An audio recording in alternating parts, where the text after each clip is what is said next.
When the President of the United States, who has taken an oath to protect and defend the Constitution, and by that, defend the American people and their interests, uses his position to, in effect, extort a foreign government for his own political purposes, I think that is very much what the founders worried about in high crimes and misdemeanors. She's very worried about that government corruption. Joining me now, Margot Cleveland. She's the senior legal correspondent with the Federalist. Margot, first and foremost, a lot of people are hearing a lot of names right now, and because we have a disgusting, wretched media in this country, they don't understand who these people are. They're hearing words like Sussman and Durham, and they don't understand what's happening. So can you act like I just showed up here from Mars? Who are these people? What's happening right now? Sure. So Durham is the special counsel who was appointed to investigate the investigators.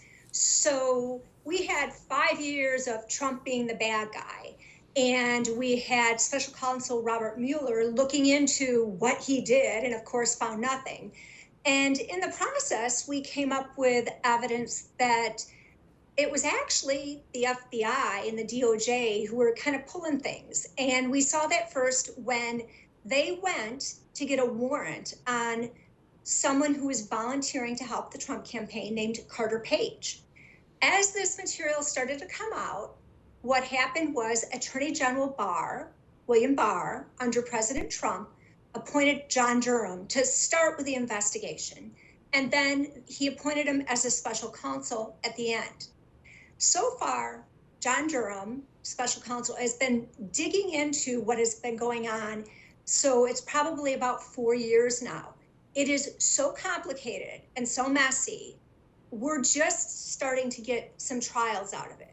So Michael Sussmann is on trial now in a federal court in Washington, D.C. Michael Sussmann had been an attorney for the firm of Perkins Coie, and he represented the DNC originally when they were hacked. But he also then started helping the Clinton campaign during the 2016 election. And what happened is he had a client named Rodney Joffe, who was a tech executive connected to a lot of different tech companies. Joffe and some other tech experts put together this theory that Donald Trump was communicating with Russia through Alpha Bank, which was a Russian bank. And Rodney Joffe took this to Michael Sussmann, who's now on trial, and said, hey, look at this. Michael Sussmann then went to Mark Elias, who was another partner who was the head of the Clinton campaign's legal work. And together they then worked with Fusion GPS, which was this private investigative firm. So again, it's a mess. There's all these players. But what they did is they did a two-pronged attack. They took this Alpha Bank hoax, which it is. It was saying, oh yeah, there's a secret communication network using something called Trump.com or some kind of Trump connection. And they're communicating with Alpha Bank. They took that to the media. And Michael Sussmann texted his buddy, James Baker, who was then the general counsel for the FBI. So we're talking really high up in the FBI. Michael Sussmann texted him and said, hey, I've got some sensitive information that is time sensitive. Can you meet with me? James Baker said, yeah, absolutely. He meets with, the text also said, I'm bringing this on my own behalf, not on behalf of a client. James Baker said, sure, and meets with Michael Sussmann the next day, who in the introductory comments said, look, this is on my own behalf. I want the FBI to know this. This is going to hit the media. And then he hands over 2 thumb drives and I think 3 kind of academic papers saying, look at this data. It shows that Trump's communicating with the Alpha Bank, the Russia bank.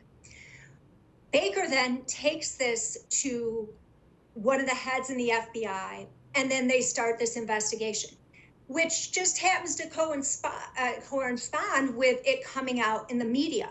And what do you have? You have Hillary Clinton retweeting the article talking about Alpha Bank and Trump and pushing again this Russia collusion hoax. So that is kind of the details. But if you're like most people, you're like, okay, wait, there's so many players. I don't get. What's the bottom line? Hillary Clinton authorized this. We got this in the Michael Sussman trial. She authorized this to be leaked to the media. She knew that this was not something that's been confirmed. And the people behind the scenes, Rodney Joffe, knew it wasn't solid. They were coming up with ways to make it sound good. So why is Michael Sussman on trial? He's on trial for lying to James Baker when he took him this data and said, look, I'm coming here on my own. I'm not doing this for a client. When in fact, the evidence indicates he was there both for the Clinton campaign and for Rodney Joffe.